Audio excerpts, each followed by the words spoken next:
Thanks for coming today, everyone. I'm really excited to be talking about desktop and the future of our desktop plans. I'm assuming everyone saw Kevin's section of the keynote this morning. You can think of this as the extended remix version of that with a lot more detail. So basically, as a little background, I started my career somewhere 10,000 years ago working on WinForms as a PM on the team for about 6 years before I worked on Silverlight. I've been doing client platform development, typically on the UI side, but kind of across the gamut of the app platform for about 20 years now. So I really like desktop. It's my wheelhouse, and I'm really excited to be talking about it. So before we start talking about some specific features and the things that we're doing, I want to talk a little bit about the reorg that happened a couple weeks ago in Microsoft with Windows. Basically, if you're one of the 5 people that didn't read all the tech news, the kind of Windows core team moved under Scott, Guthrie, and Jason.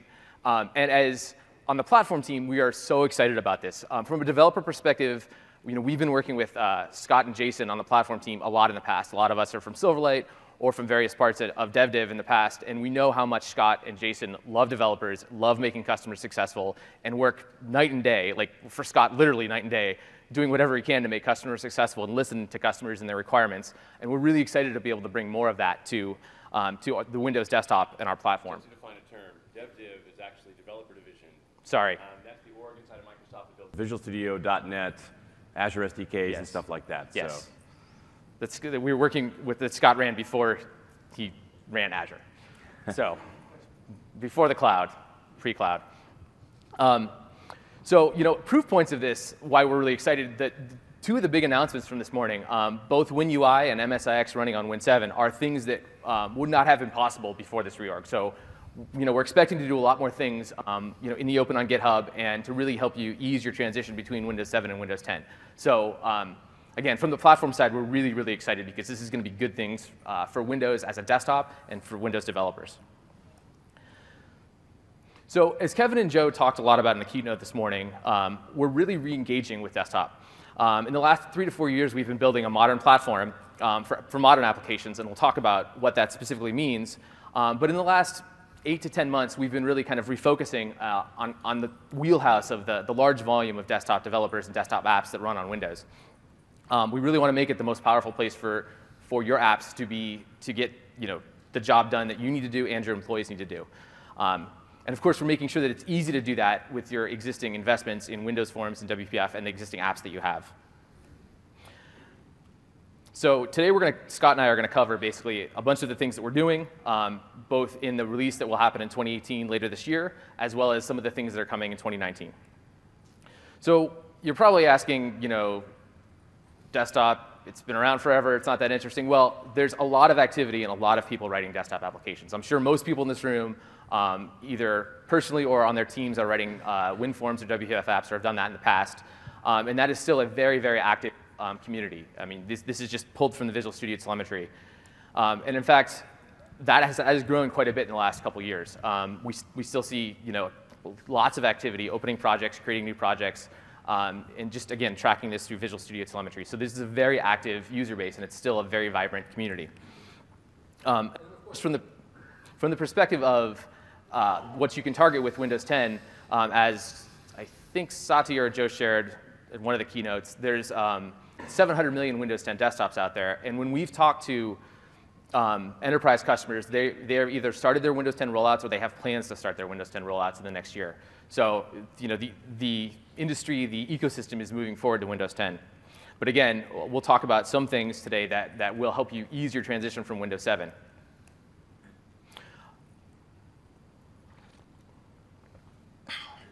So as I mentioned earlier, we spent the last few years really focused on building a modern application platform for Windows. Platform designed to run on many different device form factors with small or large screens, different types of inputs and outputs, different amounts of processing power and battery life. However, there's still a lot of scenarios that are absolutely the best with a mouse, a keyboard, and 1 or 2 large monitors in front of you. So the challenge that we have as a platform team is to bring both of those 2 halves together into a kind of singular platform that brings everything together in the best of both worlds, both scenarios. So let's talk about what we mean when we talk about a modern application and what that means. So a modern application, they're designed from the ground up to respect the user's privacy, keep them secure, manage battery life, keep the device safe. Install and update is something that, as a modern developer, you don't think about. The tooling takes care of it, and updates are handled automatically for you.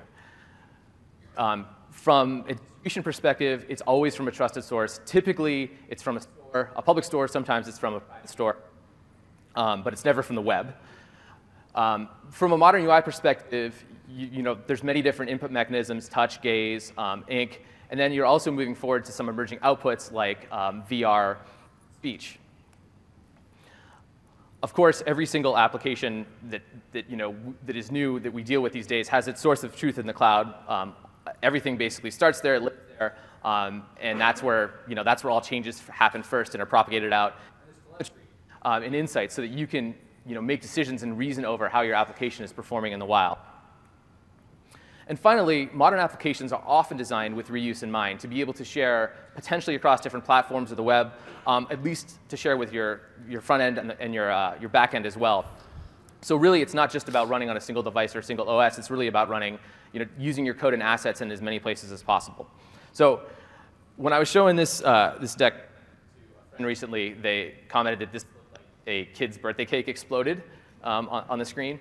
And I pointed out to him that I just used the theme colors from the slide deck that they gave us. So this is apparently Build 2018 is the year of funfetti. So it happened. So let's switch gears and talk about what those same attributes are from a desktop perspective, because they're quite different.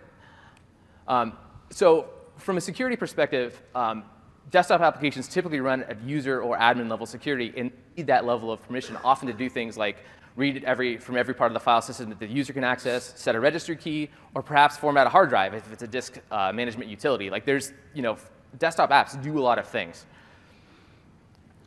From a deployment perspective, you've got MSIs, you've got custom installers. Often ISVs or enterprises will roll their own updaters, and that's again often a lot of source of headaches. From a distribution perspective, the most common thing we're all familiar with on the web is getting an MSI from a website. It's what I like to call MSI roulette. We've all done this. There's a utility. You're like, oh man, I really need to reorder a bunch of JPEGs or something on my machine. This app says it'll do it. Do I really want to give it permission? OK. And hope that you don't get some sort of spyware. I mean, it's really, we've all done that and experienced that. And most of the time it's OK, but a lot of times you end up having to reformat a machine because it got corrupted with something. And of course, from an enterprise perspective, there's a lot of, again, distribution systems that we use, like SCCM, and a lot of enterprises use, but there's also some custom options too. So you have a lot of flexibility there. From a UI perspective, pretty much the bulk of the things that you run on Windows are either HWin-based in MFC or WinForms or VB, or using WPF. And so those are kind of the primary ways that UI happens on the desktop. And those things are really designed with a mouse and a keyboard and very dense UI in mind. Getting the most productivity out of a desktop setup with a couple monitors and a mouse and keyboard, and just really sitting down and getting work done for a couple hours at a time. So this is becoming less and less true for desktop applications as the kind of lift and shift momentum to move backends to the cloud is happening, but still the traditional desktop model is kind of local data living on the machine. And of course, most applications for Windows are designed for the Windows desktop only, or if you're designing a Mac app, it's designed for the Mac only. And so again, these are what we think about as desktop attributes. So if you think about that list, both of those lists had some really interesting things and some really not interesting things, depending on your scenario and what you're trying to accomplish. And so our challenge as the platform team is to take the best of both of those worlds and combine them into one platform, so that depending on your scenario, you can take advantage of either sets of attributes. So sometimes you want your app to have tightly locked down security, and sometimes you're writing a disk management utility. Sometimes you want your app to run intermittently in the background when some new data comes in, and sometimes you're compiling a giant project and you want it to basically keep compiling in the background when you're doing something else. And so based on the scenario, you need to have those choices of flexibility, because that's really what desktop is. It's about the flexibility and the power to do what you need to do. So what are we doing? We're basically doing two things. The first is to take desktop application scenarios, the things that you want to do and your users expect to do with a desktop app, and push those into the modern platform to make the platform fully capable to do anything you would expect to do on the desktop side. We're also taking features from the modern platform and breaking them up into kind of an a la carte model. So you can, instead of having to write a new app or adopt an entire new platform, you can just pluck off one of the features and use that in your existing desktop application without many changes. And so we really want to make these two things go. And as both of these happen, as this ecosystem kind of becomes a flywheel, you get kind of this positive feedback loop where as it becomes, as we do more and more things to use features in existing applications, it's easier to modernize your application. And as those new modern features become more compelling and address more desktop scenarios, it's more compelling to start to use them. So really, this starts to spin on each other. And this is the motion we're trying to basically accomplish in the next few releases of Windows. So speaking of the Windows releases, we'll talk about this in an interesting way. So we've tried many times to get the Windows consumer PR team to give us names that we can use when we talk about these updates. They really don't like to name them. They've also had not a ton of success with the names they've chosen. There was the Creators Update, then like Fall Creators Update, but wait, that only works in North America. Autumn Creators Update, and then now they're like, April, can we say April? Like they're really cagey. And so we'll just talk about how we're doing it. So we're shipping Windows twice a year now, every 6 months, plus or minus. We just had the release in April. We'll have another release at the end of this year, in the fall / early winter, that will be in 2018. And so I'll talk about that as the late 2018 release. That release is pretty much, it's been planned for a while, mostly coding. There's a few more weeks of feature coding. That one's pretty much in the runway. And a lot of the features we'll talk about are things that are coming out then. And then we'll talk about things that are post that. And so I'll talk about a future update or some things in 2019. And so things in 2019, that's the opportunity for people in this room and people watching online to give us feedback and help prioritize our backlog. So when I talk about features and lists of things in the future, if you're like, that's awesome, don't do that, please let us know, because now is the time to give us that feedback for 2019. OK, so we'll talk about the session in basically 3 chunks. And this really is kind of, it's one click down from the keynote as far as a lot more detail there, but there's still a lot more detail to be had at build. And so every time there's a session or a topic that has deeper detail that you're going to be interested in as a desktop developer, I'll show you a slide about that and give you a little more information pointed there. But we're going to dig in through these 3 areas of UI, containers, and the Microsoft Graph. So without further ado, let's dig into UI. So again, we'll break this into 2 sections like we talked about. We'll talk about things that we're doing to make the modern platform encompass more desktop scenarios. And we'll talk about things that we're doing to make it easier to use the modern platform for existing applications. Really kind of both directions of the flywheel. So the first thing we'll talk about is the elephant in the room, or I like to say the elephant-sized white space in the room, which is the density of the current UWP XAML UI stack. It's very Duplo is the graphic we have on the screen. I think is a lot of people have kind of felt it feels toy-like, and we've heard this from a lot of people internally, from external customers. It really is you don't have as much information on the screen as you like. It's not as easy to customize that and theme it, and that really makes applications feel really not professional. So the other thing that's changed since this design system was really introduced many years ago now is that customers and users have gotten better at things on screens. Like touchscreens are everywhere, we're used to them, and you don't need as much white space. And we found that in usability studies. So just generally speaking, we're kind of responding to both customer feedback and how users act. And so what we're doing is 2 things. We're introducing a new Microsoft standard that will replace the existing standard, so no more Duplo. And we're also introducing a new compact that is really designed to kind of mimic WPF's amount of information density that you can opt into when you really need to tune your applications for mouse and keyboard. So here is an example of all 3 of those models and a set of controls for each one. And you'll notice you're basically getting about 15% more stuff in a given amount of space as you kind of go right.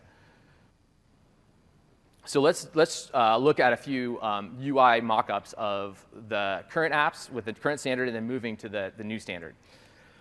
So what we've got here is, I'm sure everyone's familiar with this, the Mail app.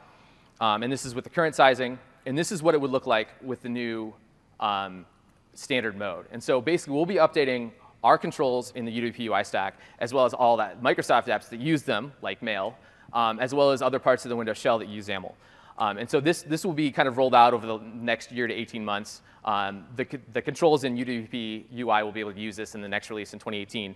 And again, your existing app won't change because we don't want to break it. But if you can recompile and target this with Visual Studio and start getting the new mode. And so just to show you again, here's bigger. Here's what it'll look like with the new standard. So again, not a big change, but just feels a little bit tighter, a little more professional. You get a little more information on the screen. So again, we'll show settings. This is with the current UI size, and then tightened up. Again, you just get a little bit more information on the screen. If this was any of our machines, you'd probably, once you had this level of information density, you'd probably shrink it down a little bit, so you'd remove even more white space as you resized it, and it just felt kind of what you'd expect.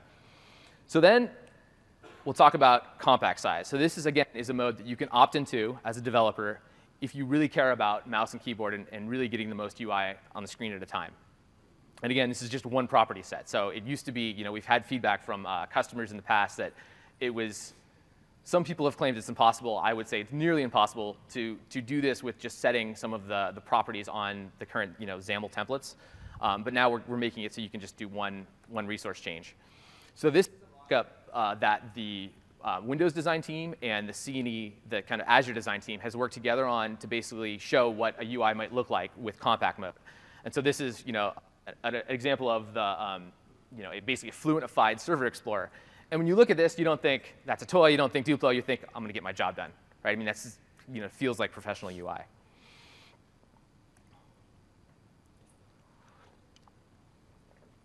So for more information on the Fluent design system itself and things that are basically getting an overview of it, things that we're doing as far as inside of Microsoft, as well as Office starting to adopt Fluent, and the various controls we're updating, go see Chigusa and Tim's session later today. And then Paul is going to go a click deeper when it comes to talking about the controls and the framework and integrating Fluent there. So he'll talk about how you get depth, and motion, colors and branding, and the new compact mode. So that'll all be in Paul's talk, which is later today. So he's pretty much back-to-back with Chigusa and Tim. So you can get all the Fluent and the UI that you need in one big session. So then we'll talk about controls and framework investments. So this is kind of on top of the UI language. What are the actual widgets themselves you can interact with? So the big news from this morning was around WinUI. And so this lets us give you access to the controls as soon as they're released. So if you have a version of Windows 10 down to the anniversary update, which we called RS1, which was like 2 years ago now, that you can basically start using these controls on that. And so the goal here is that you can start using controls as soon as we release them and don't have to wait for all of your customers to update their machines, really trying to streamline the process for developers to use controls on existing applications without having to wait for their customers to update, because a lot of times you can't control the machines that your customers have, as I'm sure you guys all know. So the next thing we're doing is basically a set of line of business controls that people just expect to have in a UI framework. And this list is really driven by feedback that we've gotten from customers, the kind of top set of things we need to address. And again, that's I'm sure a lot of people in this room have contributed to that feedback. So you've got a data grid and a table, the concept of a data form with validation in the UI. You've got a menu control, an editable combo box, a lot of just the kind of bread and butter basics. We're also increasing the performance of Xbind. We know that's been a feature that a lot of people are using. We're also introducing a library of UI commands with kind of built-in glyphs and localized command names, so you can just kind of use those really quickly and get an MVVM UI for the most common things you'd expect, like file and save. So in future updates, again, kind of post-2018, we're looking at the idea of a tab control that has like tearaway tabs like you would expect in a browser, a Fluent status bar, kind of an obvious one. There's some improvements for data grid that we're investigating, specifically virtualization and letting you bind to a column. The auto-suggest box is a control we've gotten some tough feedback on, and so we're gonna kind of go back to the drawing board on that a little bit to make the search experience a little better. One of the things that we've been kind of prototyping a little bit and doing some design around is the idea of being able to interop a little better with HTML content and XAML content in an app if you have them both. And so the idea would be that you could data bind between a .NET model that you could use basically in XAML UI and HTML UI data binding to the same model. And so we're doing some prototyping there. When we have some stuff to share there, we'll kick it out in an insider build and we can get feedback on that. We're also working with Office as Chigusa will talk about in her session, around the design of the kind of productivity with Fluent in the future. And so we're working with them on the kind of evolution of what the ribbon experience is, and that will result in a new ribbon control that you'll be able to use in all your applications coming sometime next year. So another cool feature that Kevin showed, and I'm going to show again, is this inline ink handwriting. This is actually a feature that shipped in the April update, but it's not on by default, and we're turning it on by default in text box and rich text box with the update later this year. So this is something that if you have a pen, you can just start inking and get autocomplete or autocorrect and suggestions in a text box automatically. It's a pretty handy thing. I'll show you a demo of that in a second. Actually, right now. So our IT policies are so aggressive that I've already had to log into this meeting 5 times since I've been up here. Let's see, that is 7. All right, does this mouse even work? No. All right, so what we've got here is, this is just a UWP application. I just went in and created a new project. And what we've got is just 2 controls in this app. So you've got a text box, and you've got a rich text box. So on this text box, it's just drag and drop out the standard one, and I set this one property, which is handwriting view enabled. So this is how you turn on that handwriting thing, auto-correct, or auto-inking in a text box. And as I mentioned, currently you have to set this property as of the release we'll have later this year. That will be on by default on all modern text boxes. And then in the rich edit control, I'm doing this thing called content link providers, which is not a super intuitive name. But basically, this lets you do @support, which I'll show you what that means in just a second, inside your text boxes. So first things first, I will undo my handy pen, tap in here, and I can start typing or writing. I have atrocious handwriting, but it does OK. And then if you go to the text box, you can say, let's meet at, and it basically starts bringing up @support. And so this is what those content link providers give you. And if you pick something, it then turns into an object, which is an object, and you get, for those 2 particular providers, you get UI and an operating system for free. So you can start to do some really rich things that you might expect in a modern desktop application, basically with no code whatsoever, and starting to integrate those into your applications. Back to the deck. So for more information on the controls on WinUI and this new sample app that we have for line of business apps called the Van Arsdale app, go check out Daniel and Ryan's session, which is tomorrow. Ryan's in the back there.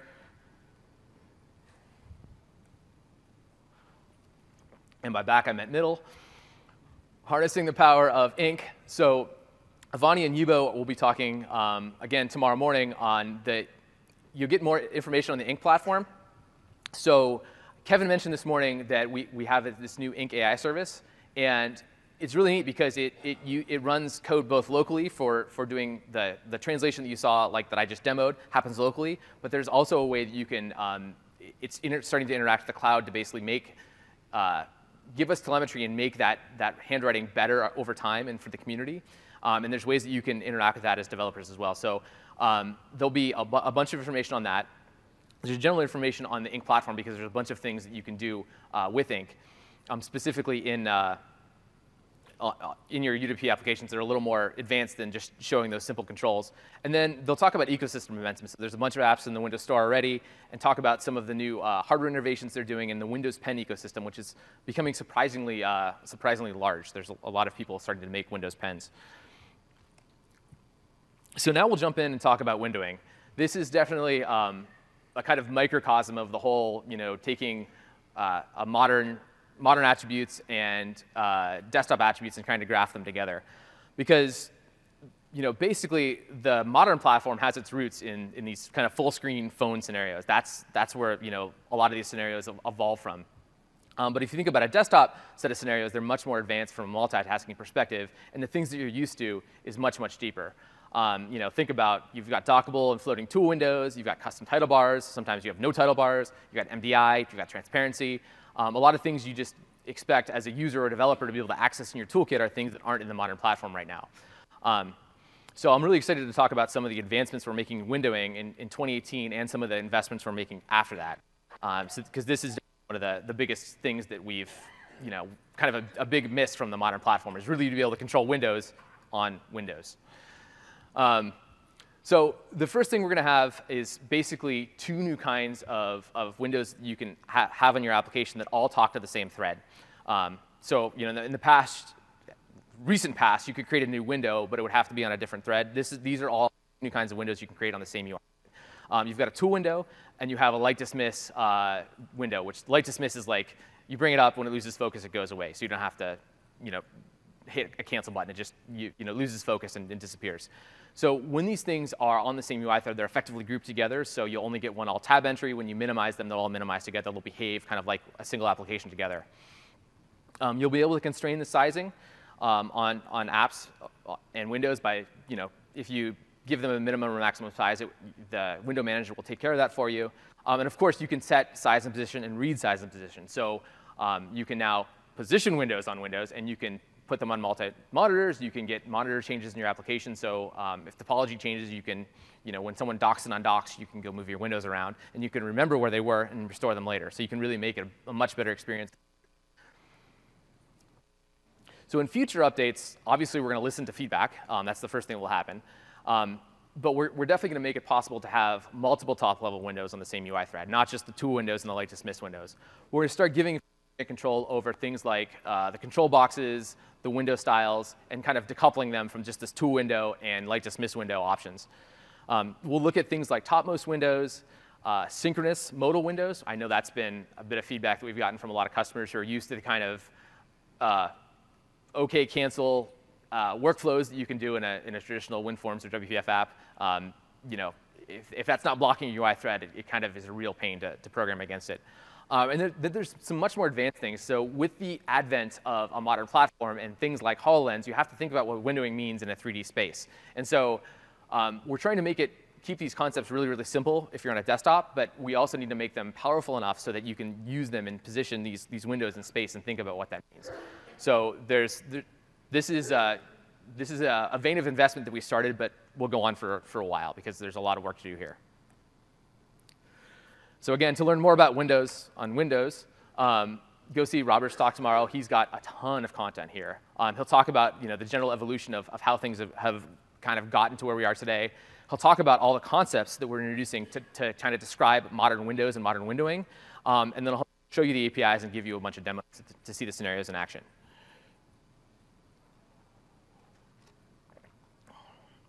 All right, so now we'll talk about XAML Islands. This is the announcement that Kevin made today that basically lets you, this is the feature that lets you use UWP UI as an HWind in any place that you can host an HWind. So the first thing we'll do is talk about the motivation behind the feature.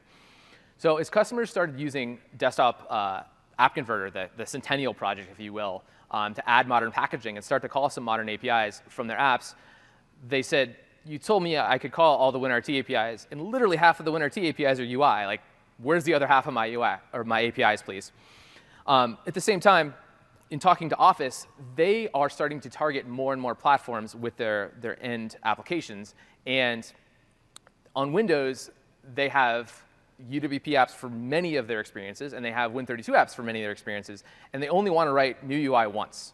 And so they were basically saying, how can I write native UI, because Office is all completely written in native code, one time and use it in a UWP app and a Win32 app? And so with both of those things in mind, we said, I wonder what we can do. So we came up with this idea of XAML Islands. So from an I guess I went backwards. Sorry about that. So from an architecture perspective, we'll kind of build up how this works, and we'll talk about it here. So the first thing you start with is a UWP XAML control. So this could be a control that's in the box that we ship. This could be a third-party control, or this could be custom user control like Kevin showed. We have the new API that's called, it's a new WinRT API that exposes an HWind, the XAML bridge source. And once you have an HWind, pretty much any place that can host an HWin, you can use it. So we are building two specific things to make it easier to use for WinForms and WPF. We're building a host control that inherits from system.windows.forms.control and a control that inherits from the WPF control base. And those are going to be open source projects that are in GitHub and the community toolkit.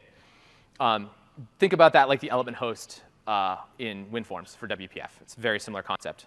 On top of this, we want to make it super easy to use the most common controls, the things that we've had the most requests for.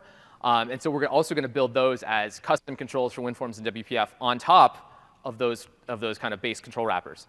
And so let's talk a little more about that. Actually, so the other thing to know is, as Kevin mentioned, this all runs in the same process as your application currently. So there's basically, it runs the same process in the same thread, sorry. So there's none of the issues that you've seen in the past with some of the models where you've had to spin up effectively a different app because it's in a different process and start to communicate between them. This is really just running a thread.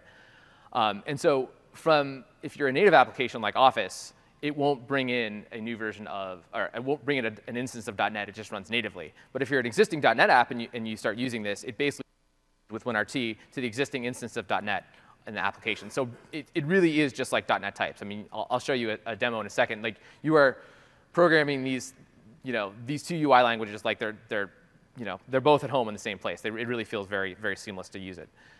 And so again, as I mentioned, these controls are going to be the easy button specifically for 2018. This API is in the release that we're going to be shipping later this year, but it's definitely in preview mode, and I'll talk about some of those limitations in a second. Kevin talked about how everything just works, and in the fullness of time, everything will just work, but because he's a VP and he has to say things succinctly on stage, he was a little economic with the truth. And so we'll talk about what you should do in 2018, and we'll talk about what you should do after 2018 and how you can use those things. So let's talk about the easy button. So these control wrappers are basically WPF and WinForms tune wrappers. So we're trying to really honor the way that you would want to use these controls inside of WinForms and WPF, making sure you have toolbox support, good property grid support, the right defaults in the properties, a good drag and drop experience in WinForms, all the things you would expect to have in that local experience. We're working with the VS team to make sure that these things, because they're delivered as a NuGet package, when you reference them, they automatically show up in the toolbox because, as you guys know, if you've ever tried to have a NuGet package that has controls in it, they don't show up in the toolbox. And we're also, based on feedback, when we talked about this feature with MVPs in March, we get some feedback that we need to really think about Win7. And so we've been starting to design what that means for these controls, and we think that we can, for some controls at least, like a web view control, we can give you some fallback for properties. So you could set a source property and a navigator property, a handful of them, and have that behave reasonably on Windows 7 and Windows 10. Windows 7 using the IE11 base control, and on Windows 10 you use the edge control, but basically have one binary so you don't have to think about building twice and deploying twice. And at the very least, we'll make sure that the controls don't crash on Windows 7 because if anyone has ever tried to do .NET version checking, the jitter makes it pretty tough because it likes to look for things, and if it doesn't find the things, it'll crash when trying to even find a type. Try and abstract that for you so you can just use the control and not have to think about the Win7 versus Win10ness of it, unless you're using some very specific Windows 10 functionality that is not present. And again, these are all on GitHub. So right now we've got based on the RS4, not XAML Islands API, the web view control that we talked about a few months ago in Developer Day, that's in sorry, I said RS4, the April release that shipped a couple weeks ago. So that lets you use the Edge web view inside of an application on existing Windows that we ship today. And we have a control wrapper for that, and that's in GitHub. And we will basically add more controls to that as we work on the release later this year that will be based on XAML Islands. So that'll have a media player, an ink canvas, an ink toolbar, maps, swap chain panel, and other things based on feedback we get from this stream. These are the ones that we've heard most commonly requested from customers. And again, this is all on GitHub. The web view launched as part of the Windows Community Toolkit update yesterday, so it should be there today. All right, so let's go do a demo. And once again, I will log in. IT. 6.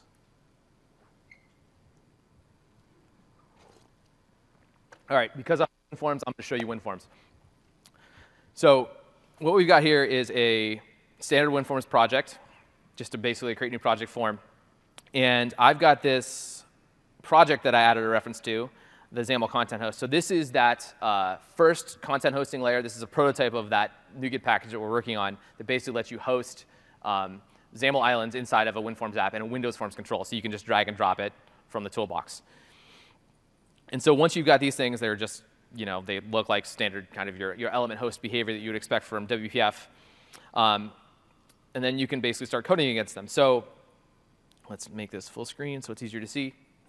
So on the load event, I basically just fire up a ink canvas control. So I'm just creating a UWP control on this .NET framework thread. Set a couple properties on it to make sure that it fits the size of its content host. This is a thing that I've given some feedback on the control they're working on. You shouldn't have to think about setting height and width. It should automatically do that for you. And it should automatically resize for you as well. And then if you want this ink canvas to deal with touch and not just a pen, because this machine does not have a pen, I set it to take touch. And then you just basically put it inside your content host. Similarly, the ink toolbar, you create a new UWP ink toolbar. And you set its target canvas. So you basically, I'm connecting these two things together through the XAML Islands. Again, this works because it's all running in the same .NET thread. So these are two different islands, and the controls are talking to each other because they're paired when ink canvas and ink toolbar pair together through the same .NET thread. And then you just set the toolbar. So to the content. So we get out of full screen. We go run the app. And you get to see that I am absolutely Picasso. So we'll do some drawing. We'll do some highlighting. We'll use this fancy ruler thing to get a pencil in there. See, check me out, huh? Look at that. So yeah, you can take a picture and sell that later for sure. But again, this just shows how easy it is to start integrating this content into your existing WinForms and WPF applications. So again, this project here will be something that we're releasing on GitHub as a standalone. Well, it'll be a NuGet package you can just use, or it'll be on GitHub if you want to get the source in your project. But for right now, this is just a prototype. So this will be in that community toolkit in a few months. All right, back to slides.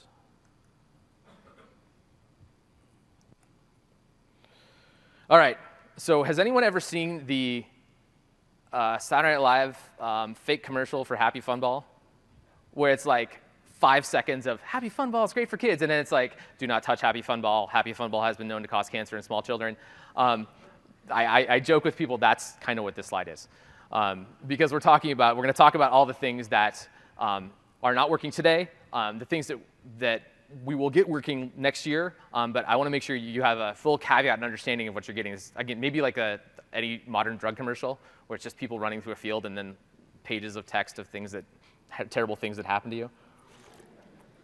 OK, so first thing to note, like kind of an architectural limitation, because this is all exposed via HWinds, as we've talked about, there are kind of your standard HWind airspace issues. So if you're putting this in a WPF app and you put a rotate transform on it, it's not going to rotate. Like it's still an HWind, it's still a square, or a rectangle, sorry. God, you're killing me. So basically the idea is that HWind is a rectangle, and if you try and do something with it that is not outside of that rectangle, it's probably not going to get clipped by whatever is outside and around it. So if like I said, if you try to take this square inside of a WPF app and rotate it, the view in WPF will rotate, but the square won't. So things like that. And so probably a more common way to think about it is if you have transparency, and some overlays might get some issues there. However, like if you think about things like context menus, those have their own HWind. So those bring up a new rectangle, and those will kind of overlay inside of the hosting region. So it's really, if you think about transparency or rotation, those are going to be your two big limitations. Happy, Mr. Hunter? Got to keep the co-presenter happy. OK, so here's the Happy Fun Ball part. So in the release later this year, so the model for using this, the thing that Kevin showed you this morning for using a custom user control, the tooling model today is pretty rough. You basically have to you have to compile the code twice. You need basically all the output from the UWP XAML compiler, and you need to get all that that code, as well as the code for your control, into your WinForms or WPF project. So you basically need to set up a project-to-project reference where you're copying output to your WinForms and WPF project, and then you basically have to add it to your project as something that's compiled there. So that is a little bit rocky. It's certainly not an experience we're proud of, and we're working with the VS tooling team to get an update on that next year. But definitely, it's again, stick with the easy button unless you need some of these more advanced controls. So because of that model, if you don't have source for a control, it's going to be very difficult. If you have multiple top-level windows on the same thread, so you saw I had, you can have effectively infinite islands on the same top-level window on the same thread. And if you have not top-level windows, you can have as many islands as you want as well. It's when you have multiple top-level windows, which in WinForms is like, you're in Form 1, click a button, Form 2 equals new f.show. That's creating a new top-level window. So in that case, you either have to spin that off on a different thread, which in some cases is OK if it's like a details form. But in some cases, if you need to talk back, you'll have to kind of manage your island usage there. And again, these are just limitations for this year. Next year, we're working to address these. From a resource loading perspective, the model to use in 2018 is really file-based resources. So if you need to think about localization, mixing, you're probably asking, how am I going to mix resx files with MRT files? We're thinking about that, and we're designing a good tooling experience for it. But for the time being, you're best off just thinking about targeting a single language and using file-based resources. And unfortunately, one of the things that Kevin showed in the keynote, the inline inking, was very fake. So that there was some keynote wizardry there. That is not working in the current builds. And then two more that actually someone mentioned before the session even. They must have been playing with this. If you go get late second half 2018, whatever they call it, insider build, the insider build today that we released, accessibility is not working. And so you basically won't be getting the iAccessible objects pushed back to your host. And if you try to have something that uses reveal, which is one of the new Fluent UI cool features, it actually just draws as white. So instead of getting a cool kind of opacity that's drawn by the GPU, you get a white square. So those are just very, very temporary limitations, but just kind of showing you guys the full dirty laundry. All right, so now we're going to switch gears. Done with UI. We're going to jump and talk about containerization. The two big areas of containerization are .NET Core 3.0 and MSIX. So Kevin talked a lot about these today. But we're going to talk about .NET Core first. And to talk about that, there's no one better to talk about it than Mr. Scott Hunter. So here he is.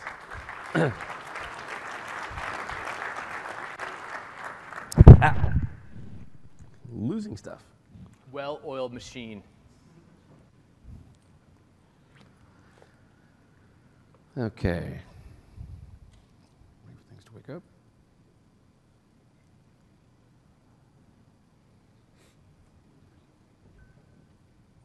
Yeah, so yesterday this thing does not want to stay on in the pocket. OK. Yesterday we announced .NET Core 3. And I thought I'd just go through the same stuff that we talked about yesterday in the .NET only session, assuming that some of you guys were not there. First thing is we shipped .NET Core. First off, .NET Core 1.0 came out about 2 years ago. And it was when we were trying to change where .NET could run. We changed .NET Core to be totally open source, cross-platform, primarily web and cloud. And so with this build, we're bringing desktop, IoT, and AI onto .NET Core as well. And this primarily means we are bringing WinForms and WPF Core. And so if you're a .NET developer, you might ask, why would you do this? And I'll kind of get into that. First off, all the stuff Mike showed about XAML Islands is available to both 4.8 applications or 4.7 applications and .NET Core applications. The controls he mentioned, some of them will be actually in the toolbox and easy to just drag and drop into your applications. High DPI fixes. One of the complaints we get about WinForms all the time is we want more high DPI fixes. The challenge we have, and I'm looking at the people in the front row here, Peter, is if I change WinForms to actually be high DPI aware, it's going to move pixels around. Your app's going to break. And so it's something we haven't been able to do in the .NET framework that's globally installed on the machine. And .NET Core is going to enable us to do that because we can actually not break existing apps. We want to make sure that .NET Core 3 apps all have full access to WinRT, so you get access to all the APIs that are in Windows.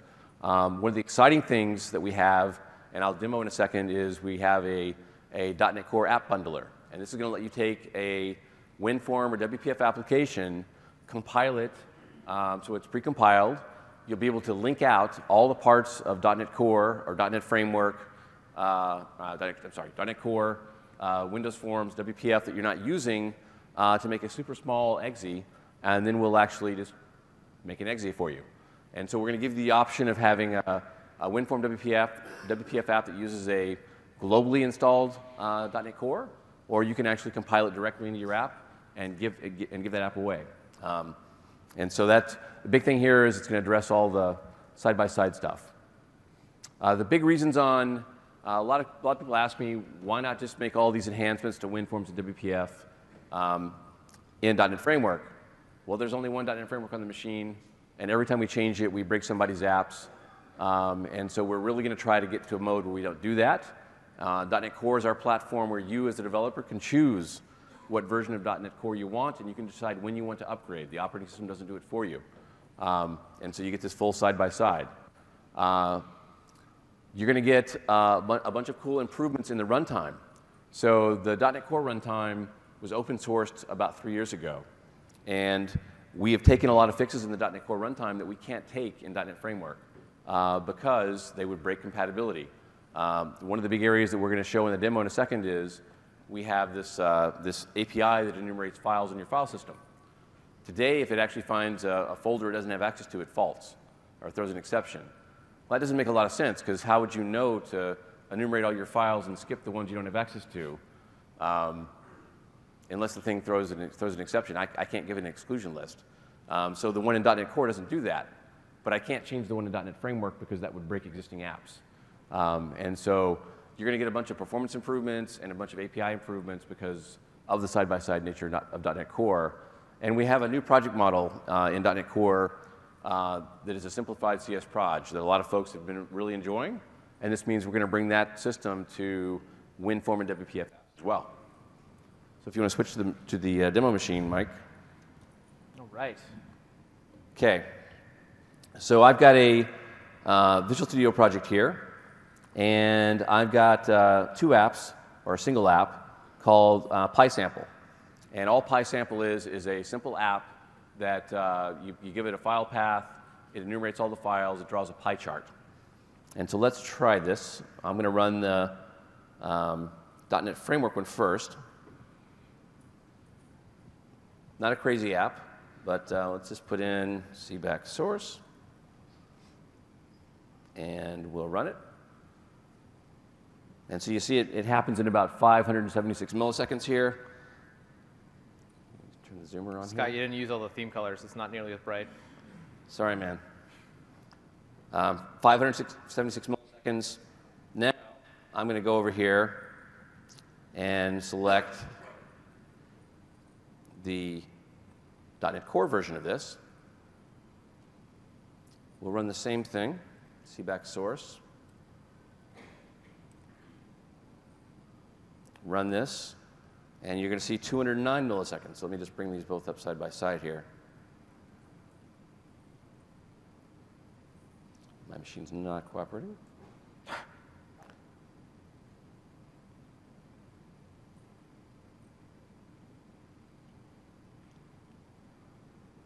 Don't you love the new smaller resize handles? There you go.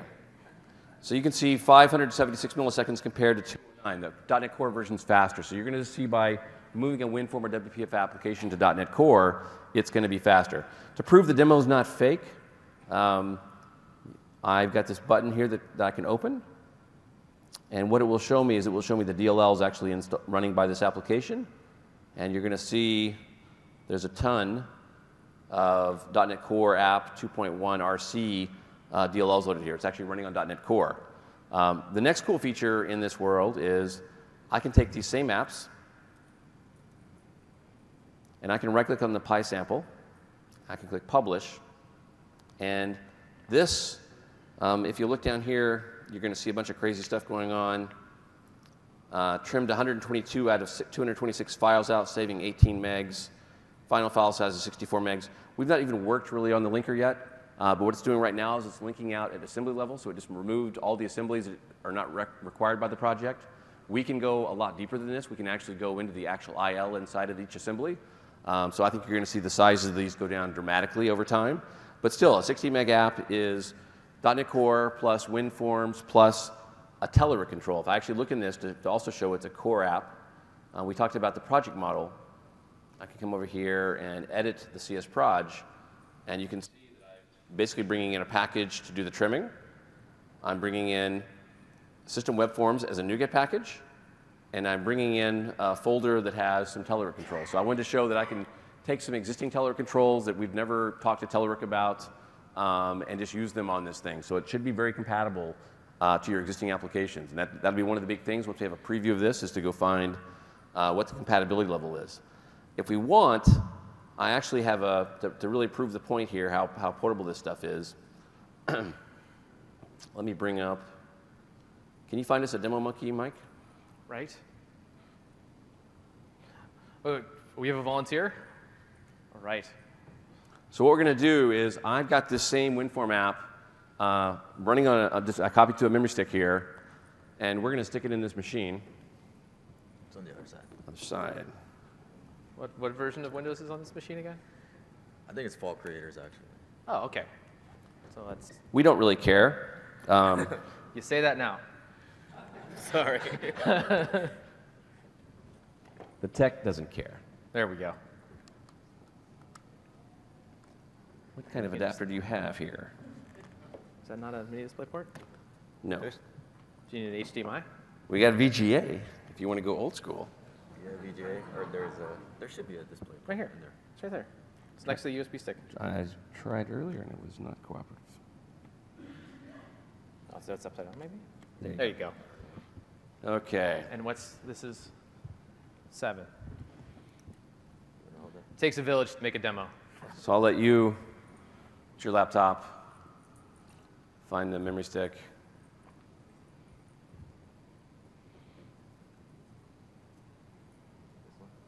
Yeah. We did this demo with ASP.NET Core years ago, grabbing laptops out of the audience, whether they were Macs or PCs, and showing you could run the apps. But these are fully self-contained WinForm WPF apps that don't require anything installed on the machine, no registry, no nothing. Does he have your data file? He has to select a folder. Anywhere. Oh, it just does. Does file system you snarfing? just point at a folder, and it loops over the folder, and then gives you a pie chart of the relevant data. Click run. Wow, that's a full folder there. Yeah, program files is a good one. Nice. Wait for it. Now he's got some files. And a spinning disk. Hopefully this machine has an SSD.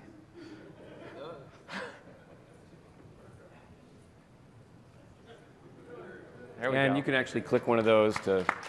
Yeah, that doesn't work.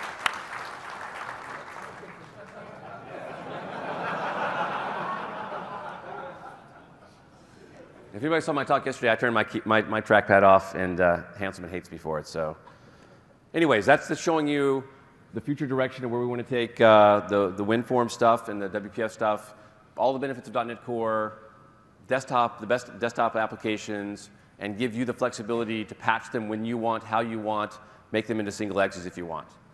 So the idea really here is to give you more control. Thanks a lot. Thank you very much.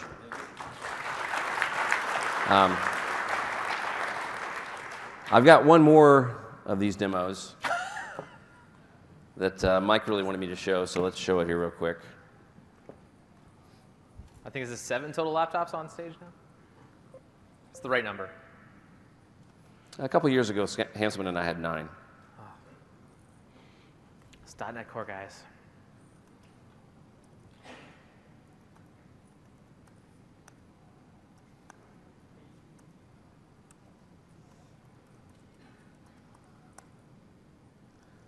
This is an app that Scott Hanselman wrote for his kids like 8 years ago.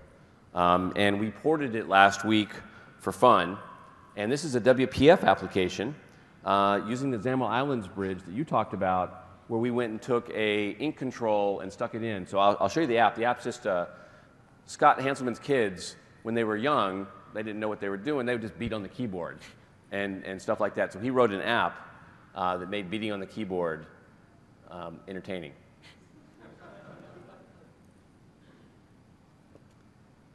I'm a different kind of parent. I just removed the laptop from the child.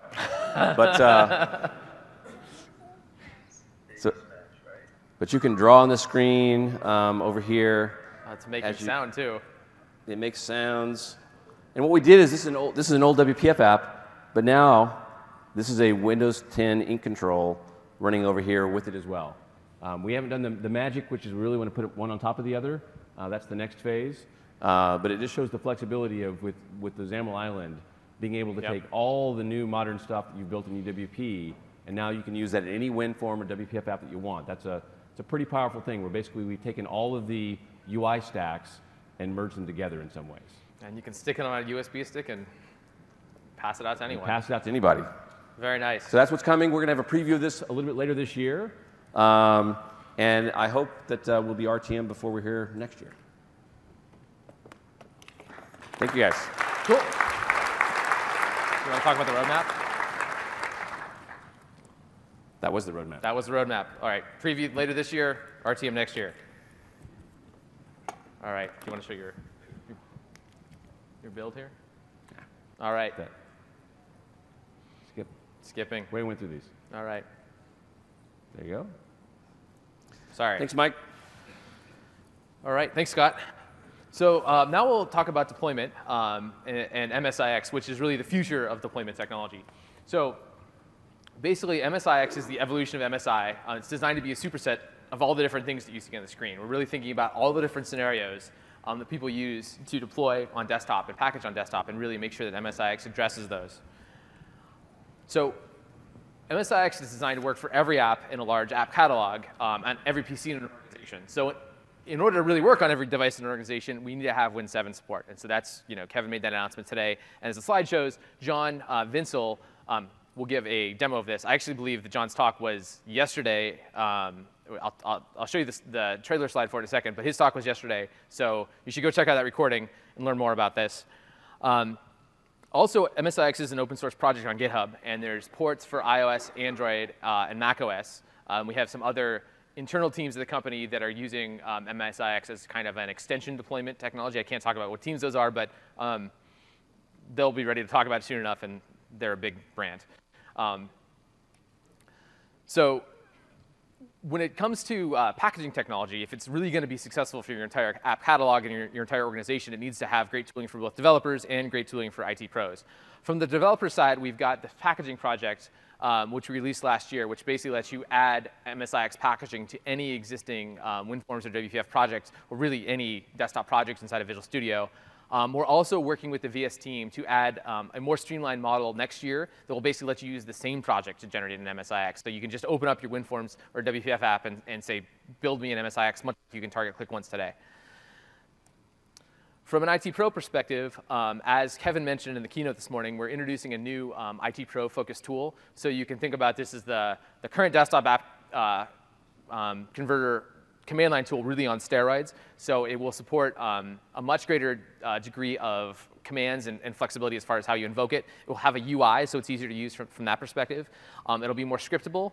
And they're also building this new thing called, I think they're called compat frameworks. And really the idea is there's certain things that an existing application might do as far as reading to certain like folders or locations that are really not kind of a best practice, where it's common for if you read or write things from those locations, either a Windows update or another application will stomp on it and cause compatibility issues.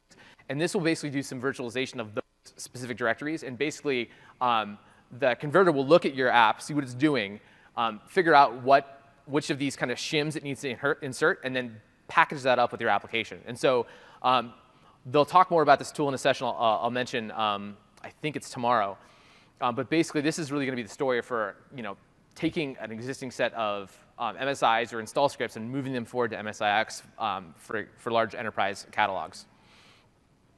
The other cool thing about MSIX is often a developer produces the app or an app update, And then the IT Pro produces a customization package which sets things like shortcuts, maybe sets up printers, maybe changes a couple logos or sets up some images. And if the developer then goes and creates an update for the app, the IT Pro has to then go repackage those things together into an application, into like one MSI or one package. And the cool thing with MSIX is these things are layerable on top of each other. So the developer can basically create an app package or create an app update.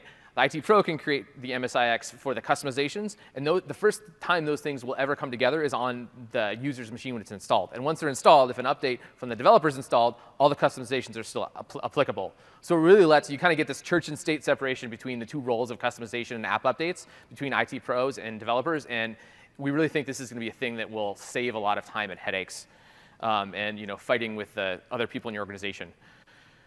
Also, as Kevin mentioned, MSIX runs in a container on Windows 10. And so there'll be a lot more information about this in the MSIX section that I mentioned that happened yesterday in the afternoon. So that pre-record is already online. John and Nona go through all of the interesting gory details about MSIX. They gave you a demo on Windows 7. They talk about the containers and the kind of what there is today on Win 10 and the evolution of that and how we're going to move that forward to make it apply to more and more types of applications.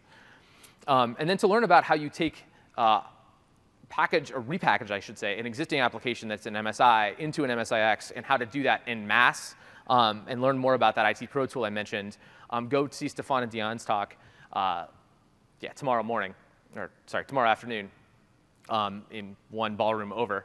And so they'll talk about the new tool. They'll talk about that packaging support framework, which does the kind of shim redirection for you. They'll talk about ways that you can integrate this with your existing workflow, be it SCCM or Intune, or something custom that you might have in your enterprise. So finally, we'll end by talking about the Microsoft Graph.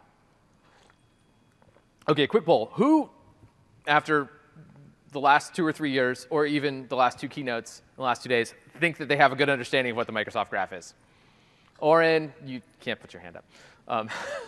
Yeah, it's a little bit of a confusing topic. I will try to do my best to explain my mental model of it. I think this is definitely one of those things that it helps to have a bunch of different perspectives to get kind of a real idea of all these things fit together.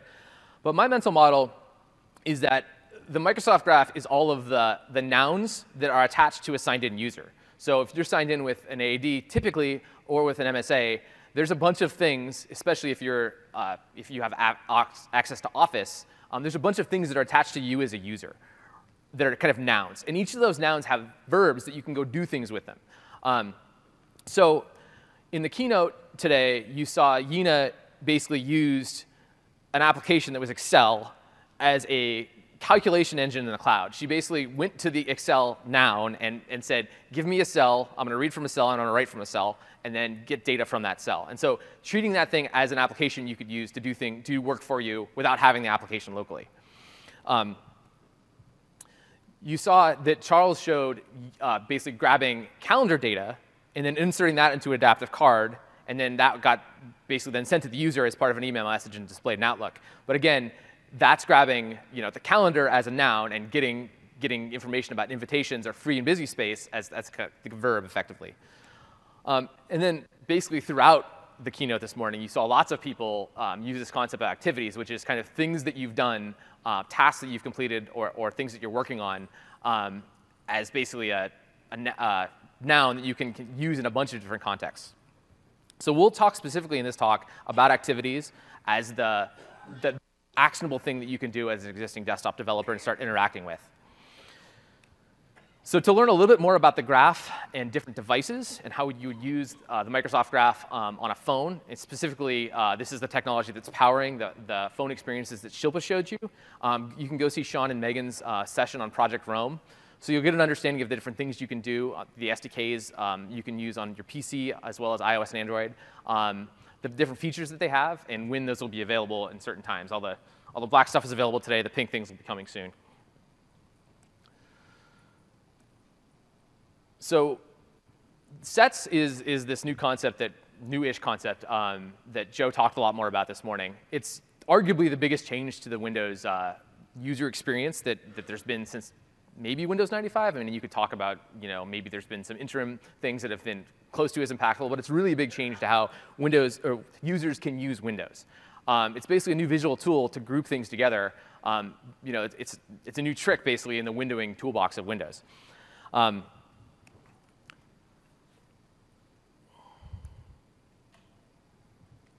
So on top of the new windowing metaphor, sets also gives Windows the task of remembering which apps, web pages, and things were associated together, and basically remembering that and then restoring that later. Sets will gather things together as if you have things together in a set or a docked window next to a set, and remember that those things are associated. And then via timeline, if you interact with one of those things, it'll bring them all back up together. And so, again, as a developer, this is an opportunity for you to start thinking about re-engagement. An opportunity to start thinking about re-engagement, and especially with the new tab page, which we'll talk a little bit more about in a second, will give you kind of options for re-engagement. The other thing that's interesting about sets in the activity feed is when you write to the activity feed, that's obviously stored in the cloud, right? That's the Microsoft graph, if you will. And that is usable on other devices. So Shilpa showed you the timeline on iOS in the Edge browser. She showed the timeline on Android in the Microsoft launcher. And you can use them there. You can also use them in your app using that Project Rome SDK I mentioned earlier. But basically, you now have the ability to access all the things that you've done as a user on any device. And you can use that as a developer to help your users complete tasks on different devices, have an experience that works either in a mobile website or a mobile app.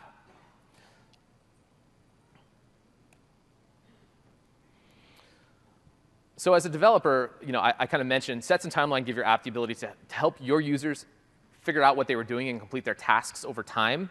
This lets you basically rehydrate sessions over time. So you have the opportunity to write things to the graph, write state to the graph, and read it back. And so that was what Kevin showed you with that adaptive card. And we'll have a demo of that in a future session.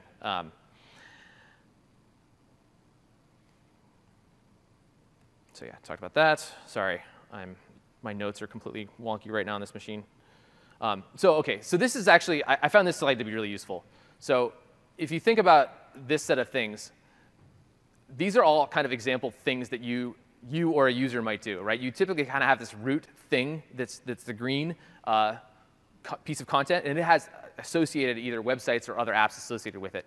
And really, sets is putting these two things together, or three things together, and having Windows remember them and letting you basically restore them all at once from the timeline or from a different device.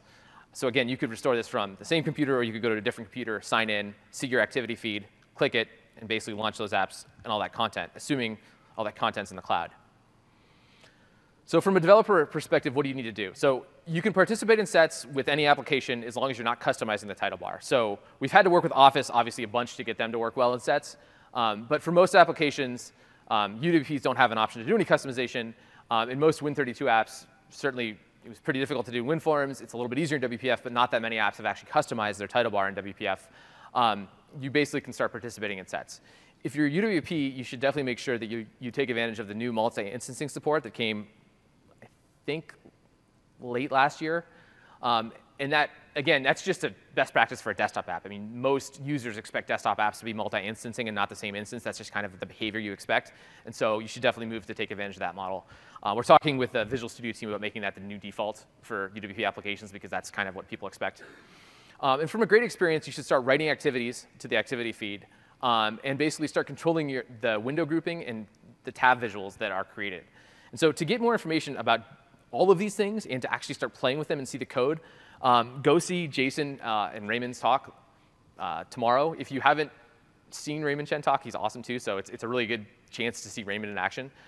So you'll learn about the ways that you can actually control how tabs appear for your app and how grouping happens, if it's grouped or not grouped by default as you create new windows. You'll learn about the APIs for activities and creating and interacting with the timeline, so that the ways that Windows will call you back when you're kind of rehydrated. You'll learn about some of the things you can control from the tab visuals. So you can change your tab color and change icons. And they'll also talk about the kind of future of the new tab page, because that is a place where the current flights do not have a lot of opportunity for developers to customize that, but we've already had a lot of feedback that we've given them about things that we think developers will want to do for the new tab page. And so Jason will talk about some of those directions as well as things that we're thinking about from the new tab page perspective. So the last topic we're going to cover here, because we're almost out of time, is adaptive cards. So adaptive cards, I like to think about this as kind of the lingua franca of the Microsoft graph. Every surface that we have that either shows notifications, that shows the timeline, that basically shows any sort of card or engagement UI, it really talks this adaptive cards format. And really, the other thing that is coming, aside from all the things on the slide, is Outlook support. So that was shown in the keynote today. It will come out in the Outlook web app very soon, and then Outlook desktop app before too long. And so adaptive cards really are, it's basically just a slab of JSON that you're sending down to the client, which is then basically, it's crafted by a developer, sent down to the client. And it really spans the set of options between a kind of a fixed format. If you're familiar with how the live tiles work on Windows, that's kind of a fixed format model, versus basically saying I'm just going to host an iframe and jam an arbitrary piece of HTML, and that's kind of on the less secure or super flexible, less controlled side of the world.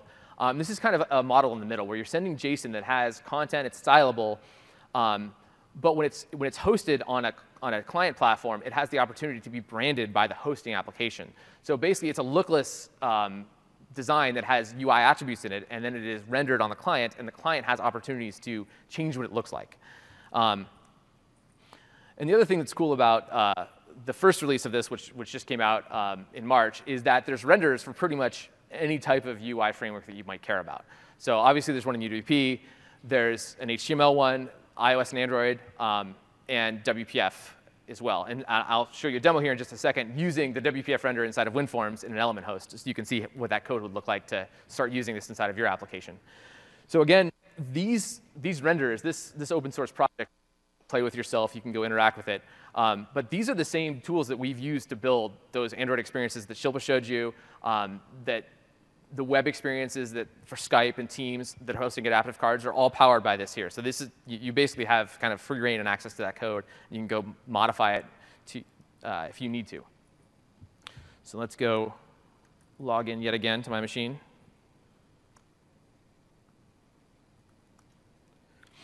All right.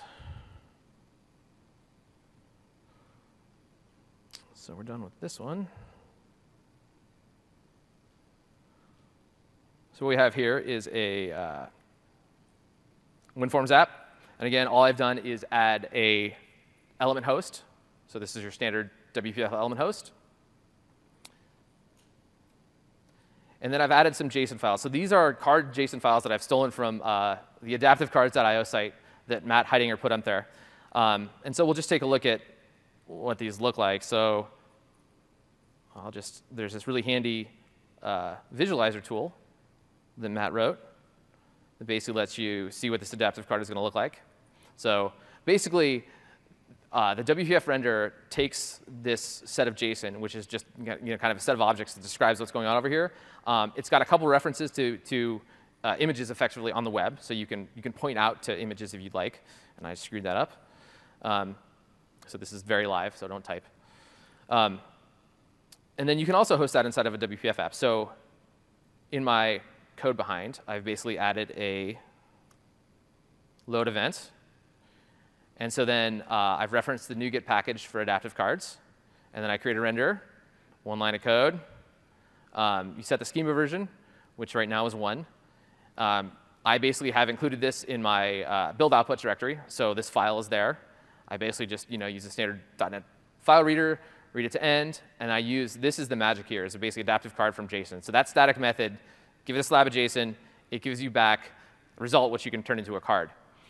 So then once you have the card, so this is the thing that is basically not yet styled for your application. It's styled for the system, but it's not actually yet rendered to a UI format. And so at this point, you need a renderer. And so this is where you get a WPF renderer. And you basically just hand it the card, and you get back basically a thing it's a WPF element, and you can just hook it up to your element host. So it's pretty straightforward code. If you take out the comments, it's about 5 or 6 lines of code. And then you can catch exceptions, but who does that in a demo? And when you run this, you'll basically see, you've got a WinForms app hosting WPF, and you've got your adaptive card there. Resizes, works just like you'd expect. We've got another example here, which is I'll show you the preview one. So this one is interesting because it has an action in it. So this is kind of think about it like a restaurant information card, but it has an action button in it. And so this actually needs to do something. And so in order to handle actions, so it's got this concept of actions down here, you need to basically handle that in your renderer side, in your application. So what I've got here is an action handler. And so basically I'm saying, if I see a URL action, which is what that sample has, I'm just going to basically open it, which in this case will launch it in the browser. And so you'll see here that I hooked up the action handler up here. So now, wait, damn it. I've got to change which JSON file I'm loading. So again, I just pulled these straight off the Adaptive Cards IO website for samples. And when I first did this, I was like, sweet, let me see if this action handler works. So I clicked it. I was like, it's doing something awesome. And then I realized Matt rickrolled me. And now I'm rickrolling all of you. But we're getting an ad first. Because YouTube, Google is monetizing rickrolling. Can you, like, the gall. We should go see that Black Panther movie. That looks pretty good. Anyways, there we go. There's Rick. Anyways, so yeah, like I told Matt that he rickrolled me, and he was really happy. So yeah, be careful if you go to the adaptivecards.io site, because you will. Some of the content there is a little snarky. All right, we're still going. Never want to get deserted. OK, so to learn more about cards, to see some of the various tooling options, and see a bunch of these demos in action, go see Matt and David's talk. And then one topic I didn't get to talk about because I had way too much content and I ran out of time is notifications. So Marianne and Lee are going to talk about this new service we have, this Microsoft Graph Notifications, that lets you target a user across multiple devices and basically get read receipts effectively back from the graph notification. So that's a handy service. They'll also talk about a new service we have for analytics on your notifications, so you can see how they're doing. If they're interactive, you can see how much time users spend with them and how they're engaged. And so that's a really handy tool for you. So combined with the graph notifications and the analytics, you can really start to get a sense of how you're doing as you're targeting users. And then finally, I realized after I saw this in the room for the first time, this is all the different sessions I mentioned, and it's a total eye chart. I'm so sorry. I thought this would be bigger.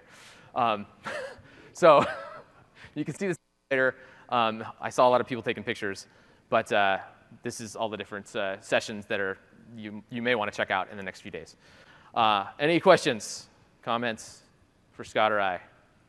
I know it was about 20 minutes of questions before I started, so anything? Do not taunt Happy Fun Ball. SNL is probably going to sue me for even mentioning it. Yeah, I tried to find the video online, and like they've done a really good job of making sure you can't find it anymore. Cool. Thanks, everyone. I appreciate it.